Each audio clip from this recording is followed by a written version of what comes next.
Hello and welcome. We are live from New Delhi. You're watching DD India News Hour, India's voice to the world. I'm Abhishek Mahajan. Coming up in the next hour, India's Prime Minister addresses first Mann Ki Baat in his third term, congratulates Election Commission on successful completion of electoral process, also introduces Chair for Bharat for Paris Olympics. France goes to the polls in the first round of French parliamentary elections as far-right eyes historic win. Second round will take place on July 7th. And India clinched their second ICC T20 World Cup title in Barbados, ends 13 years of title drought. Skipper Rohit Sharma and Virat Kohli retire from T20 International on a high. PM Modi congratulates Team India.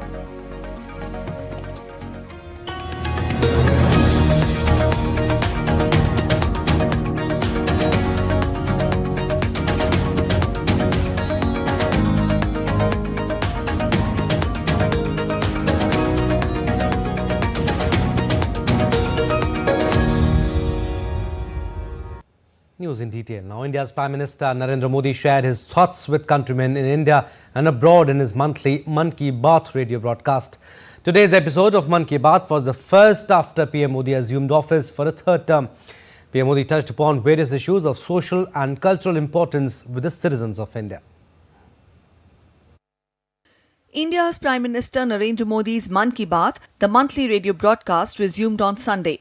Sharing his thought, Prime Minister Modi said, Mann Ki Baat radio program may have been paused for a few months, but the spirit of Mann Ki Baat in the country and society carried on relentlessly. Prime Minister Narendra Modi thanked the citizens of the country to show their faith in democracy and participated in the world's largest democratic exercise.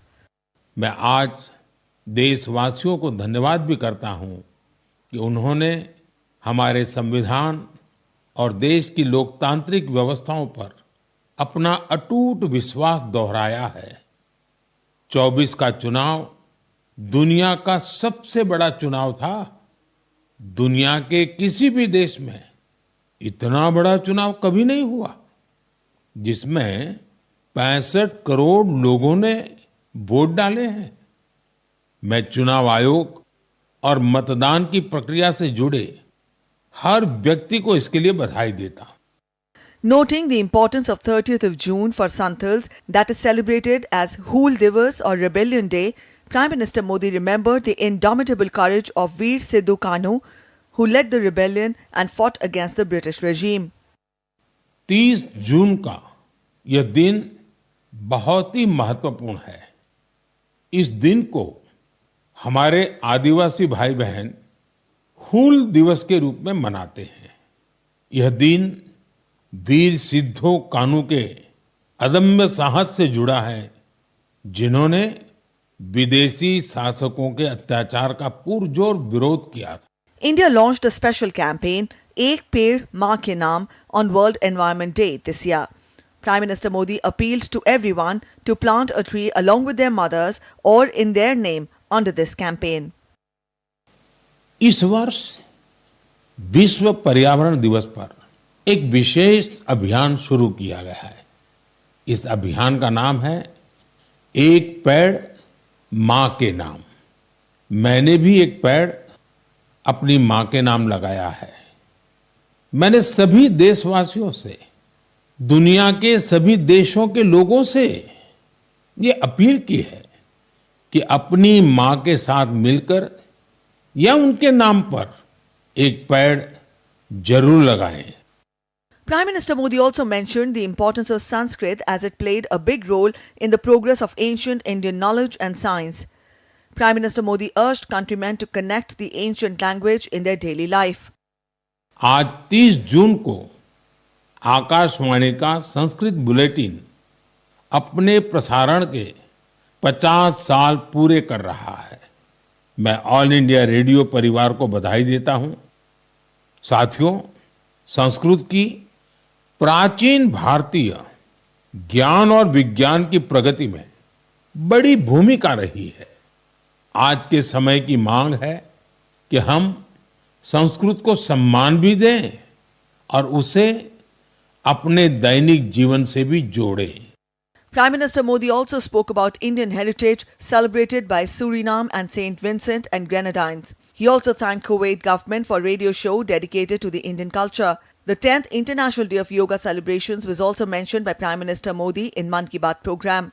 The radio broadcast was last aired on February 25th and then took a break for general elections. Bureau Report, DD India. And General Upendra Dwivedi has assumed the role of the 30th Chief of the Army Staff from General Manoj Pandey, who retired on Sunday. An alumnus of Sainik School Rewa, General Dwivedi was commissioned into Jammu and Kashmir Rifles in 1984. With 40 years of military experience, he brings a wealth of knowledge and a proven track record in operational and staff roles across various theatres. His focus will be on enhancing operational preparedness, integrating modern technologies and promoting a culture of trust among soldiers and veterans. Earlier, General Manoj Pandey, who was the 29th Chief of the Army Staff, received a Guard of Honour in New Delhi as he relinquished the post of the Army Chief. General Manoj Pandey superannuated today after more than 4 decades of distinguished service and relinquished the appointment of the Chief of the Army Staff. Under the leadership of General Pandey, the Indian Army saw major transformations and boost towards modernization and self-reliance. All right, DD India's Akshay Dongre is joining us live. He'll talk more on this. Akshay, General Upendra Dwivedi assumes the role of 30th Chief of the Army Staff. Tell us the challenges lies ahead in front of him and also achievements of General Dwivedi. Well, General Dwivedi boasts a well-decorated service as far as track record is concerned, taking over the commission in 1984. As far as his own regiment is concerned, he was in the J&K Rifles, that is JACRIF, and has commanded several theatres, including the Eastern Theatre, the Northern Theatre, as well as the Western Theatre. Talking about the challenges that will be faced by General Upendra Dwivedi are somewhat similar to what General Manoj Pandey also faced, that include the modernization of the Indian Armed Forces. Now, given the scale of the Indian Army, there is a huge task to make it a slimmer, more leaner force and to face the modern challenges that are emerging due to the changing geopolitical landscape across the world. Now we are looking at the borders in the north, we are looking at the borders in the east and west and south as well, where the Indian Army plays a key role as far as securing the borders of the country is concerned. General Upendra Dwivedi was into infantry. He has been a very senior officer and commanding several theatres, and that gives him a lot of advantages as far as the technological advances of the armed forces are concerned. He is bringing a lot of wealth, as you also mentioned, Abhishek, in terms of modernization of the forces. Self-reliance remains on the top of the agenda for the Indian Army. What we have seen in the past decade, as far as the changes that are in the armed forces are concerned, we are clearly noticing that the Indian Army is striving toward becoming a self-reliant force in the next few years, not just in terms of weapons and ammunition, but in terms of usage of modern infrastructure as well as weaponry as well. So here it will be a huge advantage for the Indian Army with General Upendra Dwivedi as the Chief of the Army Staff. Actually, also talk about General Manoj Pandey. How do you see his tenure, major transformations that India saw?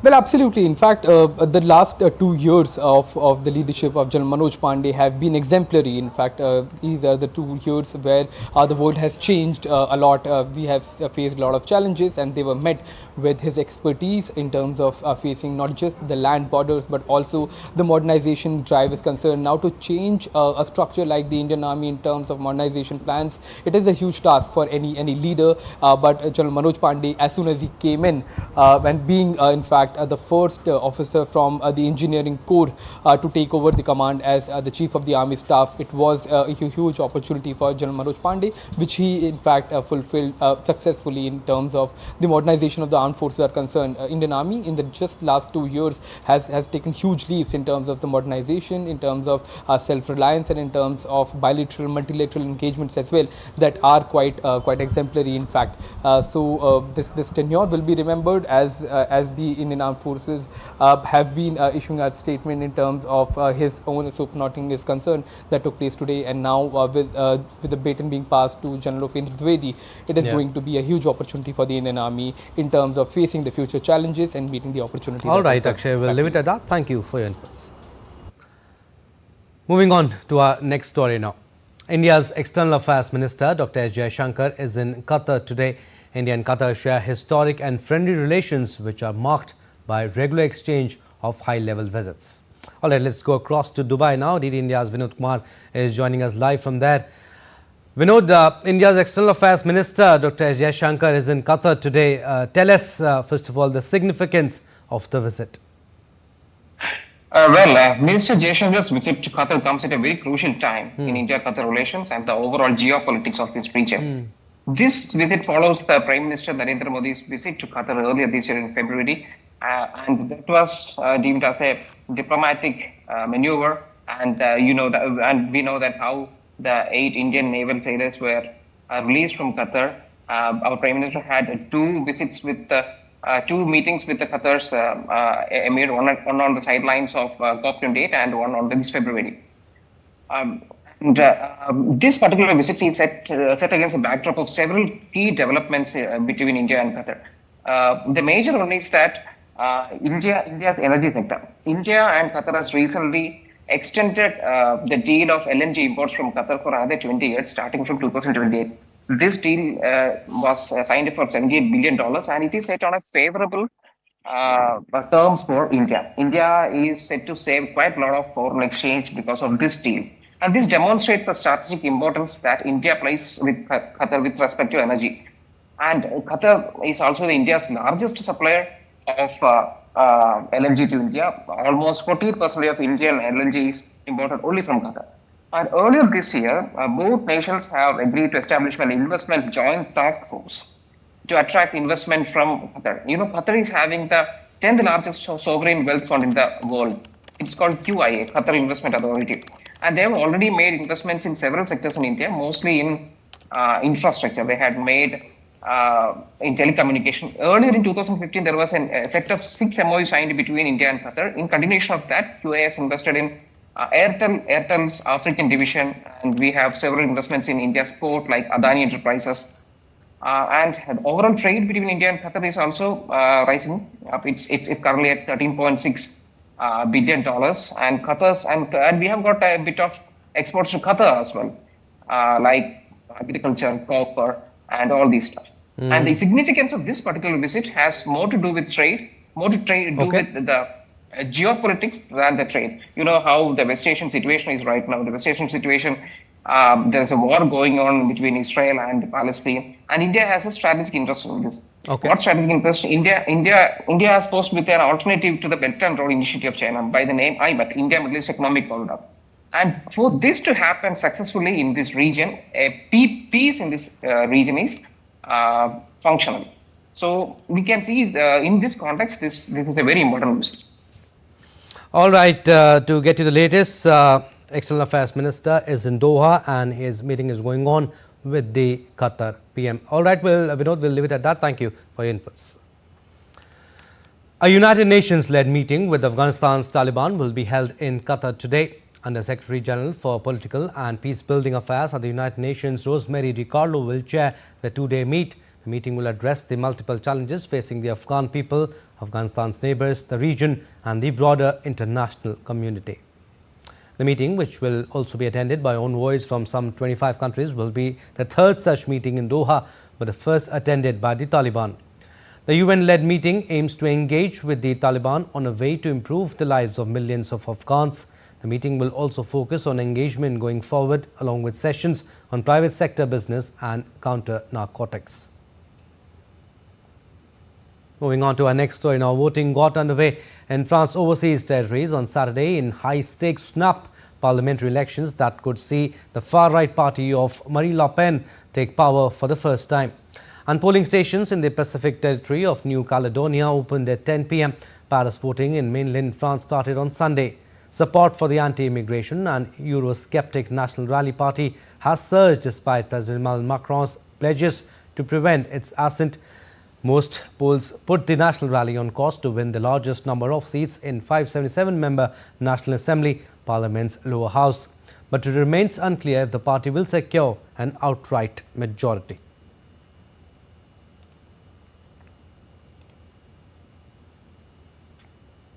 All right, we'll go across to Paris now. DD India's Ross Cullen is joining us live from there. Ross, again, tell us the latest. You can tell how political landscape could likely look after the first round. Well, I'll bring you the latest turnout numbers to start with at 12 p.m. local time after 4 hours of voting, up above 25%. That is higher than the two previous general elections in 2022 and 2017, showing that there is likely to be a record turnout in terms of recent elections when we get the closure of the ballot boxes at 8 p.m. local time, and then after that we'll get a projection of the first round results and this likely increase in the turnout. 2.5 million people registering to cast their ballots by proxy. We are outside a polling station here in the centre of the French capital. People have been coming in to cast their ballots all day so far, and we do have another some hours to go yet of the voting before we get that likely look at the exit polls around 8 p.m. local time. Also, Ross, France votes and snap election that could make history, and a winner may be apparent on Sunday night, or July 7 is crucial. July the 7th is crucial. You're right, that's the definitive moments of this election when we will get the full results of how the National Assembly looks. Voting underway for 577 MPs. Some of them will be elected in their constituency today, Sunday the 30th of June, having crossed that threshold of 50% to win their race in the first round. Others will go to a runoff on the 7th of July to try to win. We do understand there could be, if the projections are considered to be accurate, if they are replicated in the votes going on today, then we will see likely more than 100 MPs could be elected. The National Rally have been leading those projections as well in the pre-election campaign, the 3 weeks of this lightning campaign that began when Emmanuel Macron dissolved Parliament in a sudden decision, shocking the nation, calling this snap election. All right, Ross, thanks for getting us the latest on the France elections. All right, we'll slip it away a short break, but still to come on this edition of DD India News Hour. Seeking a 35% pay increase in pay, junior doctors go on strike in the UK, disrupting thousands of operations and hospital appointments.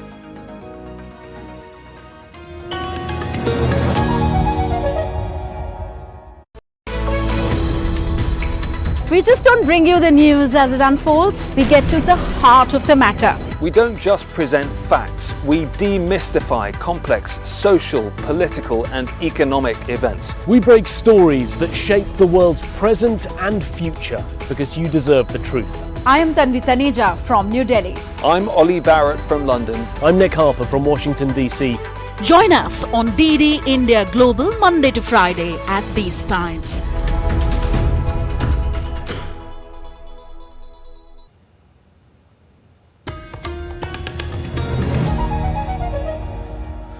Welcome back. You're watching DD India News Hour. I'm Abhishek Mahajan. Latest on Israel-Hamas war. Israeli forces on Sunday advanced further into the Shajaya neighborhood of northern Gaza. Forces also pushed deeper into western and central Rafah in the south. At least 6 people were killed and several homes were destroyed in the strike. The Israeli military said forces operating in Shajaya killed several Hamas operatives. Gunmen located weapons and struck military infrastructure. The military also announced the death of 2 Israeli soldiers in northern Gaza on Saturday. Meanwhile, Israel's finance minister has extended a waiver that allows cooperation between Israeli and Palestinian banks in the occupied West Bank. The waiver also, in fact, allows Israeli banks to process shekel payments for services and salaries tied to the Palestinian Authority. An Israeli Foreign Minister Israel Katz said on Saturday that Iran's message of an obliterating war made it worthy of destruction. Katz said in a post on X, and I quote, "A regime that threatens destruction deserves to be destroyed." He also said Israel will act with full force against Hezbollah if it does not stop firing at Israel. Iran's UN mission said on Friday that if Israel embarks on a full-scale military aggression in Lebanon, an obliterating war will ensue. Hezbollah has been exchanging fire with Israel since October in parallel with the Gaza war.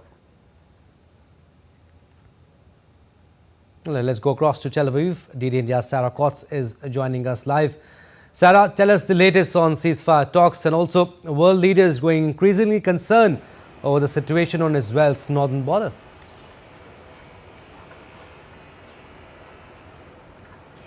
Hello, there are extremely worrying threats that you just read out there from Israel's foreign minister and also Iran's person for the United Nations. Now, obliterating war, that is, of course, something nobody in this region wants to see. And this, of course, is why so many countries are so very worried about this escalating violence on that border between Israel and Lebanon. Now, a little earlier today, Hezbollah came out to say that 2 of its fighters were actually killed in an Israeli airstrike over the past few hours as these cross-border attacks just escalate. Now, this, of course, is why a number of countries are calling on their citizens, Saudi Arabia being the very latest, to say, if you're in the region, if you are in Lebanon, you should leave now while commercial flights are still available. And also directors of a number of hospitals in Israel's north, they are telling their staff to prepare for a high casualty scenario where many, many wounded people may flood through the door if in fact this happens. And really over the past few days, what we have been seeing here on the ground are more tanks, more troops being deployed to this northern area amid fears of an all-out escalation. Sarah, also Israel extends banking ties with Palestine in the sidelines of the war. Tell us, what does it mean?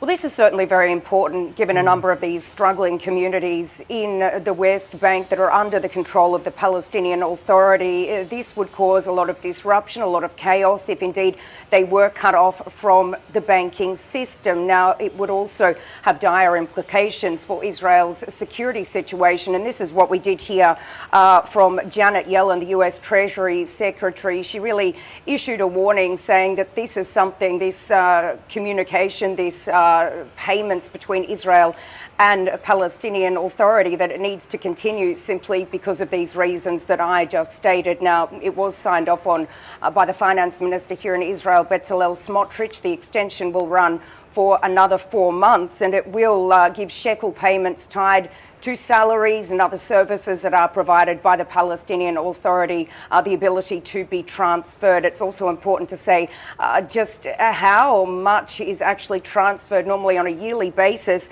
According to official data, shekels exchanged at Palestinian banks just last year alone made up $14 billion. All right, Sarah, we'll leave it at that. Thank you for getting us the latest from Tel Aviv. Moving on to our next story now, Britain's Prime Minister Rishi Sunak on Sunday called the United Kingdom the most successful multi-faith, multi-ethnic democracy while discussing racist comments directed at him. Sunak was referring to comments broadcast by Channel 4 News by a man named as Andrew Parker, a supporter of Nigel Farage's right-wing Reform UK party, calling Sunak a British racial slur for people of South Asian descent. But in this instance, what was said was deeply inappropriate and racist. And I did it deliberately. I hated doing it. Did you? But I thought it was important to say it, to call out what it was. And that's why I did what I did. And I think the vast majority of these people in our country rightly believe that it's not the colour of your skin or your background or your gender that defines who you are. The fact that I'm the first British Asian Prime Minister, as you said at the beginning of the segment, is a wonderful thing, but also it's wonderful that it wasn't a big deal. And that's what's so special about our country. I don't think my story would be possible anywhere else. And junior doctors in England are on strike with just days to go until the UK general election. They are taking industrial action over pay, disrupting thousands of operations and hospital appointments.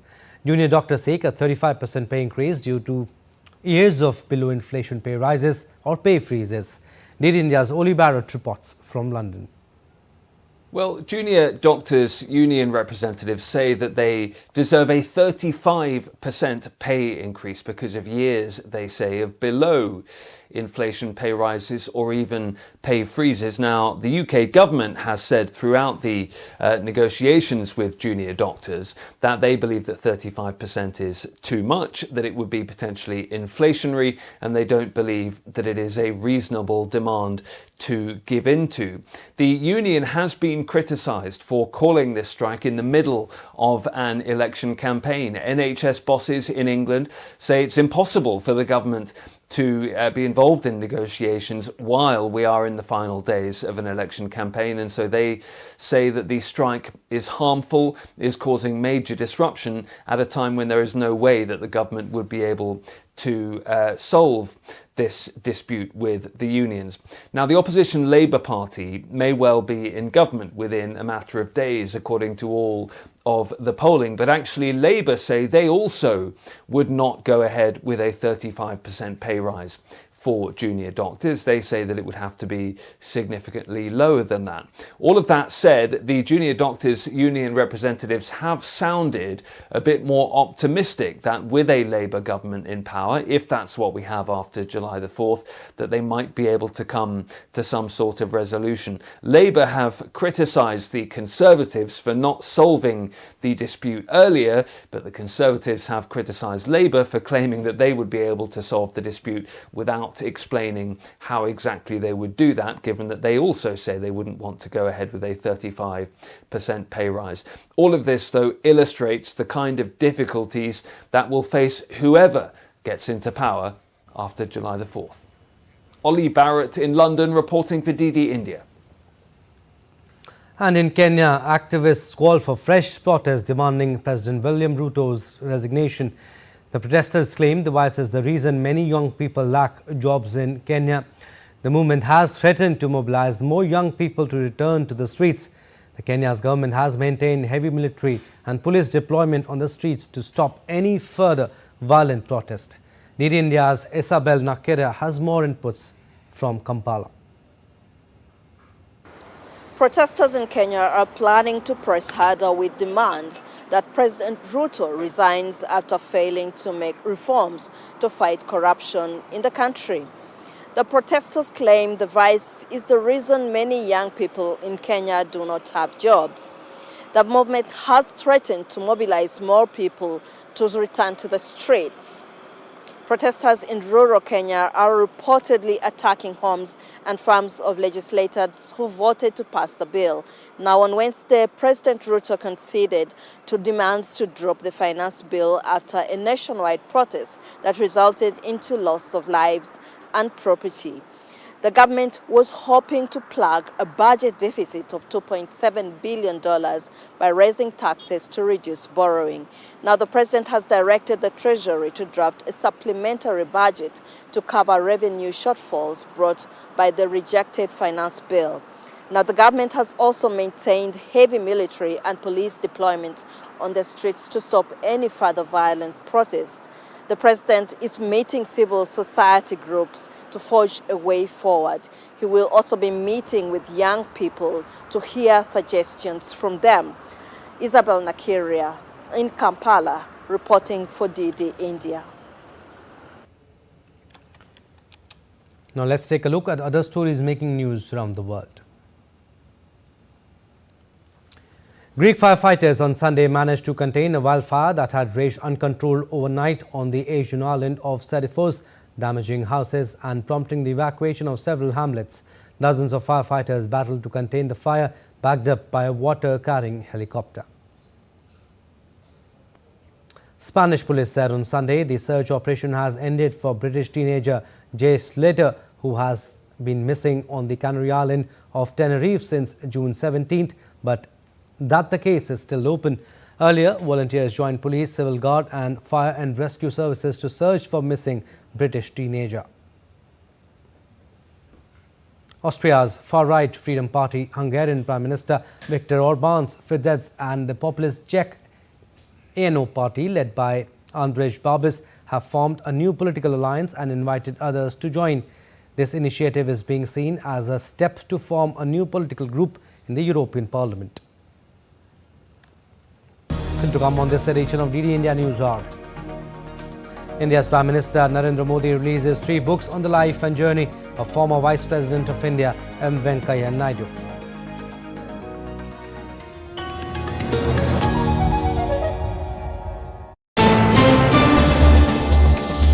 Voice of a rising aspirational world. Stories of challenges, struggles and accomplishment. A world battling conflict, hunger and poverty. Embracing growth, development, science and technology. A voice of progress, a voice of unity. Watch Voice of the Global South with me, Akshay Dongre, only on DD India.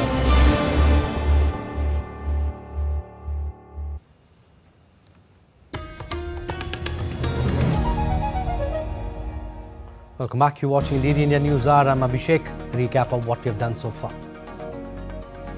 India's Prime Minister addresses first Mann Ki Baat in his 3rd term, congratulates Election Commission on successful completion of electoral process, also introduces Chair for Bharat for Paris Olympics.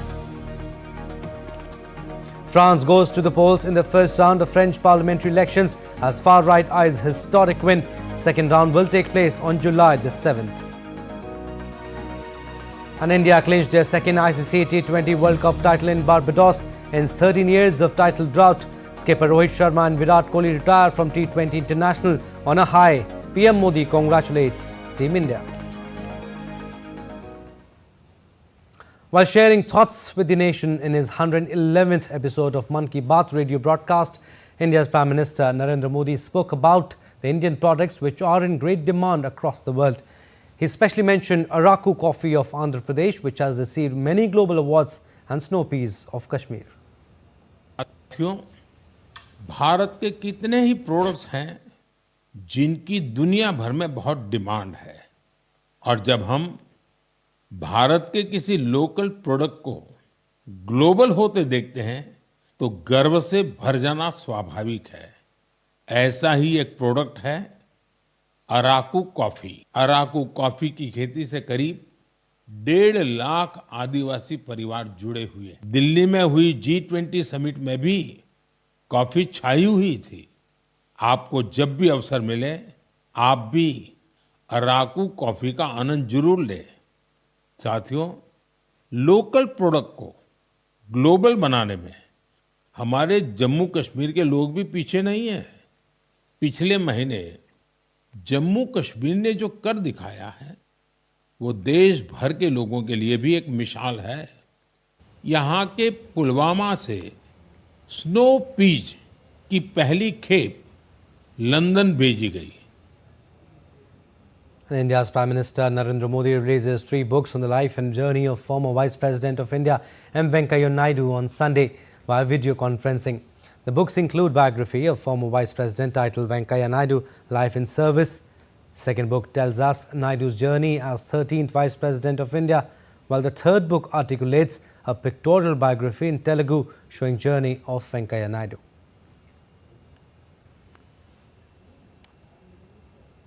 And India's justice system is getting a major reform with 3 new laws replacing colonial era codes. These aim for faster trials, mandatory forensics and a more victim-friendly system. Our next report brings you more. For over a century, India's criminal justice system operated under the shadow of its colonial past. Sluggish case processing and limited victim rights plagued the system. However, a recent revolution is rewriting the narrative. In 2024, India ushered in a new era with the Bharatiya Nyaya Sanhita, Bharatiya Nagrik Suraksha Sanhita and Bharatiya Sakshat Adhiniyam. These new laws replace the archaic British-era codes, aiming to streamline processes, empower victims and deliver swifter justice. Gone are the days of victims spending hours filing complaints. The cornerstone of this reform lies in speed and transparency. Today, a few clicks on a phone app can initiate the process.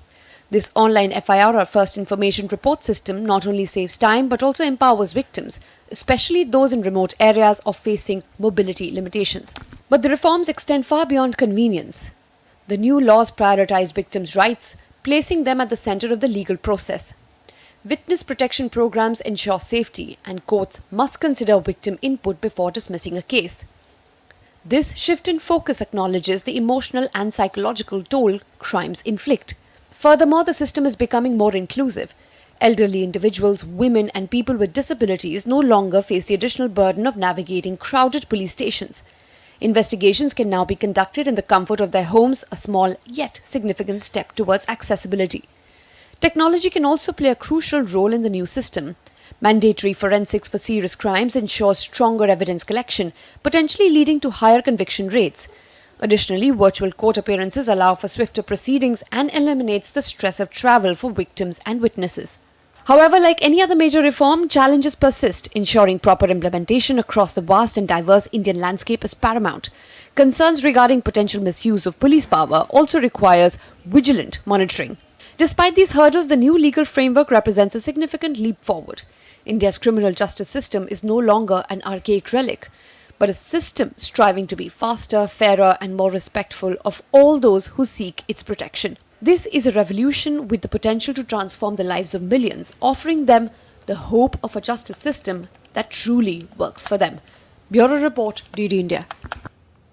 And in order to create awareness about the 3 new criminal laws coming into effect on July 1st, the Union Law Ministry has organized a conference in Mumbai on Sunday. India's Law Minister Arjun Ram Meghwal and Chief Justice of Bombay High Court Devendra Kumar Upadhyay attended the inaugural session of the conference as a chief guest. Addressing the conference, Law Minister said the Britishers had to punish, so they brought the Indian Penal Code, but Prime Minister Narendra Modi had to give justice, so he brought 3 new laws. नए कानून बनाने से पहले 18 राज्यों को on board लिया गया, उनके सुझाव आए, सबको लिखा, लेकिन 18 राज्यों ने सुझाव दिए कि अमेंडमेंट होना चाहिए। 6 यूनियन टेरिटरी ने सुझाव दिए कि अमेंडमेंट होना चाहिए।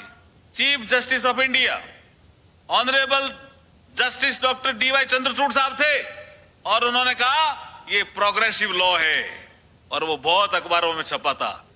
उसके बाद 16 हाई कोर्ट्स ने कहा, 16 हाई कोर्ट के चीफ जस्टिस ने कहा। मैं ये सब रिकॉर्ड देख करके बोल रहा हूं जी कि अमेंडमेंट होना चाहिए। देश काल परिस्थिति के अनुसार टेक्नोलॉजी बदल गई है। Indian High Commissioner Pranay Verma and Bangladesh Environment Minister Saber Hussain Chaudhry jointly launched One Tree for Mothers campaign at Chancery premises in Dhaka. Speaking on the occasion, the High Commissioner said the campaign was inspired by Indian Prime Minister Narendra Modi, who launched it in New Delhi on World Environment Day. Pranay Verma said Prime Minister Modi called upon everyone to plant a tree in the coming days as a tribute to our mother. On this occasion, Bangladesh also has launched a tree plantation campaign with a target of 83 million tree plantation between June to September this year. And flood situation in India's northeastern state of Assam has worsened as heavy rains has been battering the state for the past few days. Over 1 million people remain affected in 411 villages in 7 districts. Kacha district is worst affected, with still having over 67,000 flood victims reeling under flood water. Over 8,000 inmates are taking shelter in 66 relief camps. Several areas in Dibrugarh have been submerged in water. India's Met Department has issued red alert for Arunachal Pradesh and orange alert for Sub-Himalayan West Bengal, Sikkim, Assam, Meghalaya, Mizoram, Tripura and Nagaland.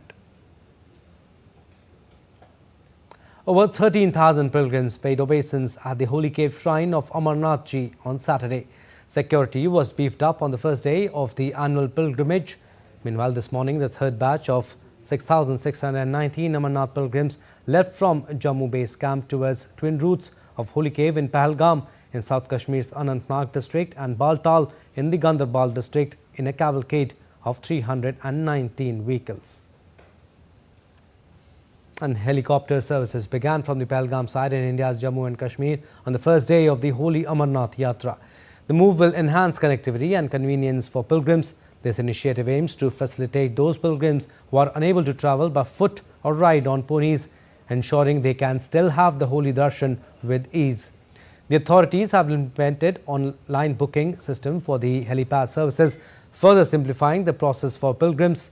Though the helicopter services were temporarily halted earlier today due to adverse weather conditions, the administration is closely monitoring the situation to ensure the safety of all pilgrims and will resume services as soon as conditions improve. Now let's take a look at other stories making news today. Secretary General of Indian Medical Association Dr. Anil Kumar J. Nayak and Finance Secretary Dr. Kshitij Bali meet Honorable Health Minister J.P. Nadda in New Delhi and discuss various issues related to doctors, community and the healthcare. Dr. Nayak has assured full support and cooperation from the government to collectively work for improving the health of Indian citizens. The National Investigation Agency on Sunday morning started conducting searches at 10 locations across Tamil Nadu in connection with the Hizbut Tahrir case. This included 2 locations in Erode district. The case was initially registered under various charges in Tamil Nadu over a social media post denigrating a particular community.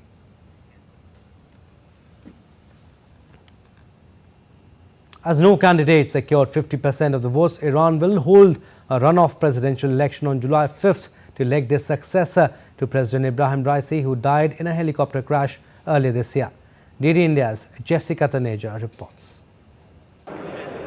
Friday's presidential election registered a historic low turnout ever since Islamic Revolution gripped Iran in 1979.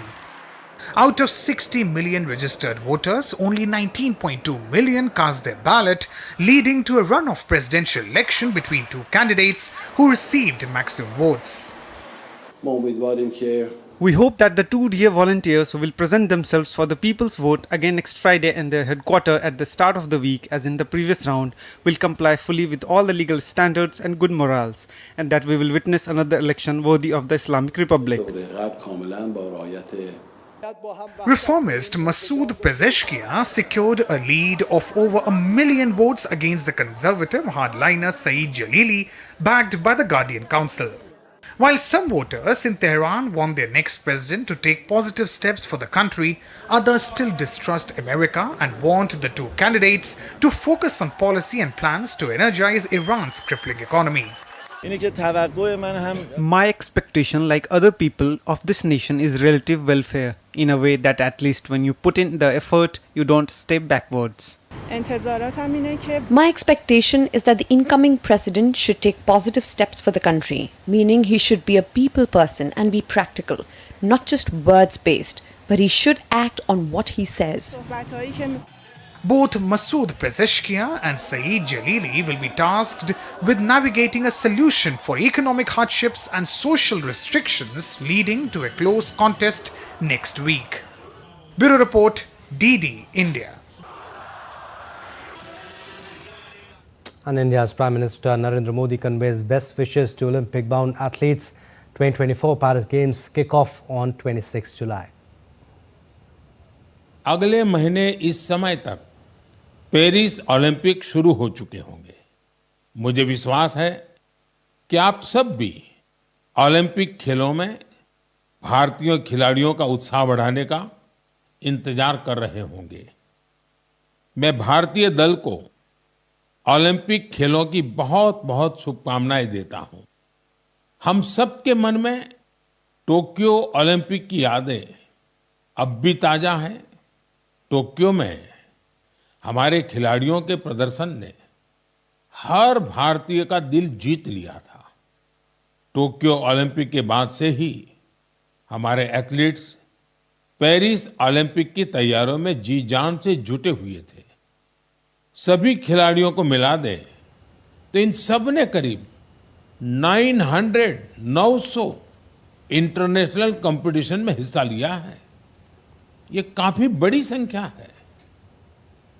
All right, cricket. Now India ended their 11-year wait for a major ICC trophy by fighting back to beat South Africa in a thrilling T20 World Cup final. It is India's second T20 title, having won the inaugural tournament in 2007 and first World Cup win in either format since the 2011 50-over competition.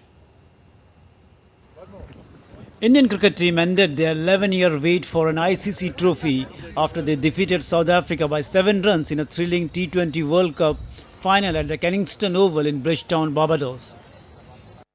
Batting first, India got off to a flying start as openers Rohit Sharma and Virat Kohli added 23 runs before Keshav Maharaj removed the Indian captain in the second over.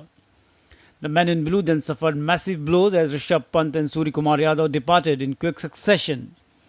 Kohli later stitched a crucial partnership with Akshar Patel to propel India to 176 for 7 in their 20 overs.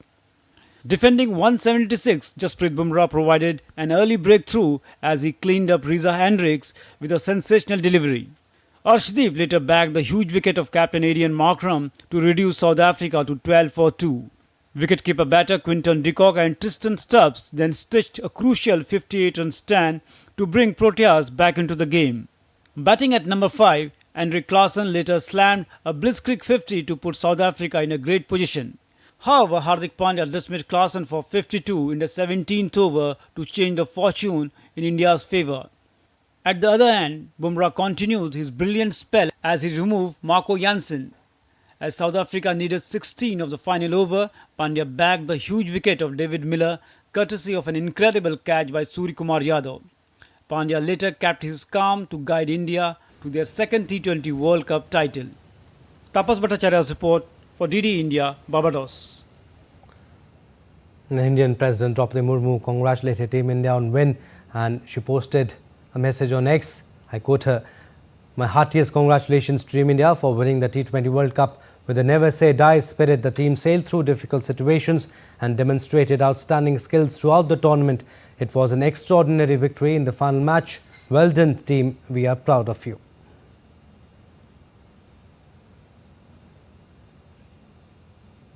And Prime Minister Narendra Modi spoke to the Indian cricket team on the phone today. He congratulated Rohit Sharma for his splendid captaincy and appreciated his T20 career. He lauded Virat Kohli for his innings in the final as well as contribution to the Indian cricket. He appreciated Hardik Pandya for his final over and Suryakumar Yadav for his catch, and he also talked highly of Jasprit Bumrah's contribution. PM also thanked coach Rahul Dravid for his contributions to Indian cricket. Listen in. Team India को इस भव्य विजय के लिए सभी देशवासियों की तरफ से बहुत बहुत बधाई। आज 140 करोड़ देशवासी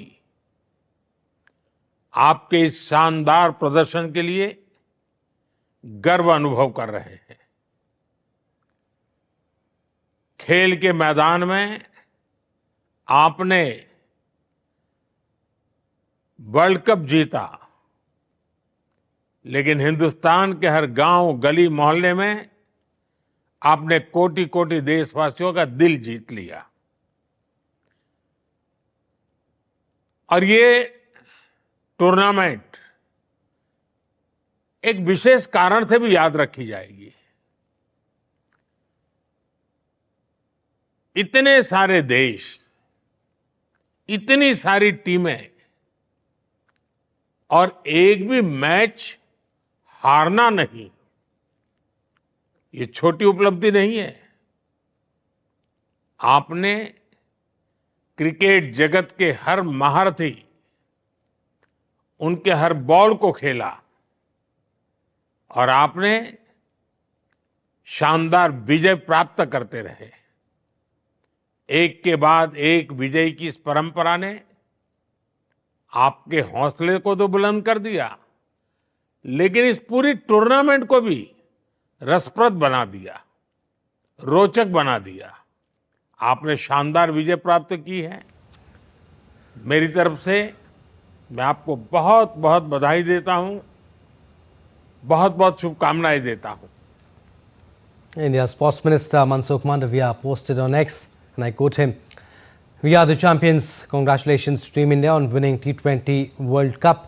It was a splendid team effort with every beat of our hearts.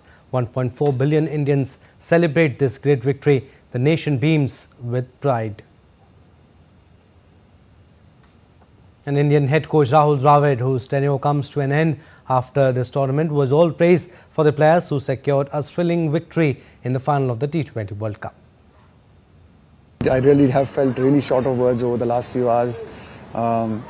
I just could not be more prouder for this team. The way we've had to fight in difficult situations, and even today I think was a great testament to the fight in the team to lose 3 wickets in the first 6, to be in the kind of position we were in with 30 balls to go. But we never kept the boys just kept fighting, they kept believing, and I think it's just a great credit to them. As a part of the coaching staff and as a member of the coaching staff, I just feel really grateful because we're getting to enjoy these moments because of what they have done in a pressure situation. So yeah, it was just phenomenal. It was lovely to be a part of a dressing room like this, and I think it's a memory of a lifetime for me. So I'm really thankful and grateful to the team and everyone in the support staff who's made this possible. And cricket legend Sachin Tendulkar commended Team India and skipper Rohit Sharma and head coach Rahul Dravid after the victory. He posted on X, and I quote him, "A life comes full circle for Indian cricket in the West Indies, from our lows in the 2007 ODI World Cup to becoming a cricketing powerhouse and winning the T20 World Cup in 2024. Very happy for my friend Rahul Dravid, who missed out on the 2011 World Cup win, but his contribution to this T20 World Cup victory has been immense. I'm so happy for him. What can one say about Rohit Sharma? Superb captaincy to put the 2023 ODI World Cup loss behind and to keep all our players motivated towards the T20 World Cup is commendable." And former Indian captain Mahendra Singh Dhoni also congratulated Men in Blue for winning T20 World Cup. Dhoni, in a message on social media site Instagram, praised Team India for being calm, having the self-belief and winning the trophy. This is what Dhoni wrote. Dhoni thanked Men in Blue on behalf of all the Indians back home and everywhere in the world for bringing the World Cup home. The former Indian skipper termed the trophy as a priceless birthday gift for him, as he will celebrate his birthday on July 7th. An Indian skipper Rohit Sharma has joined Virat Kohli in retiring from T20 internationals after India won the World Cup. Rohit Sharma confirmed that he would continue to play one-day internationals and test matches. Rohit leaves the format as its highest scorer. He has scored 4,231 runs in 159 matches. He also holds the record for the most number of centuries in T20 internationals. He has won 2 T20 World Cup titles in 2007, which was an inaugural edition, and as a player, and now as a captain in 2024. And after passing the baton to the next generation and bringing an end to his illustrious T20I career, Virat Kohli admitted that he couldn't have dreamt of a better day than lifting the T20 World Cup trophy. Kohli, in an Instagram post, said, and I quote, "Couldn't have dreamt of a better day than this. God is great and I bow my head in gratitude. We finally did it. Jai Hind." The second highest T20I run scorer with 4,188 runs and the highest run getter in the history of the T20 World Cup with 1,292 runs, Kohli decided to bring the curtains down on his illustrious career in the shortest format of the game. Kohli was adjudged the player of the match in his final T20I appearance for the Men in Blue. And DD India's Tapas Bhattacharya spoke to jubilant fans after India's victory in T20 World Cup in Bridgetown. India is the T20 World Champion. How's that? India! When the match was, getting a little tricky at that time, what was the feeling inside? I was thought so good. As usual, India gonna lose it, but no. Mr. Pandya, our Gucci boy, make it. Yes! I thought at some point that maybe Bumrah should have come a day over early, but I was getting nervous, but I had faith. Believe in India. Bumrah, you made the game. You made it. You changed it for us. Thank you. Every time I was sitting down, someone was getting out. So my friends told me don't get up at all. I was glued to my seat and I only got up every time there was a catch or a wicket. Fantastic match. Loved it. That catch was amazing. I think it was a turning point for me. And that particular over of Bumrah, that was amazing. Oh, it was fantastic. Yep. Bumrah is the world champion bowler. Oh yeah. Virat is doing very good, and when Klassen out, that is the turning point of India. The best game ever. South Africa played well, but the champions India, superb. Keep it up. Virat Kohli and Rohit Sharma, brilliant. I would say we are West Indian, and we were supporting India for this match, my son and I. You guys were supporting. How many of you turned up here? Everybody! Now Bumrah's over. That was very crucial, isn't it? Yes! That was the best over. Turning point. That's what choked them. Bumrah came the whole game out. For one, cheer for Team India being the world champion. Be world champion. Cheer for Team India.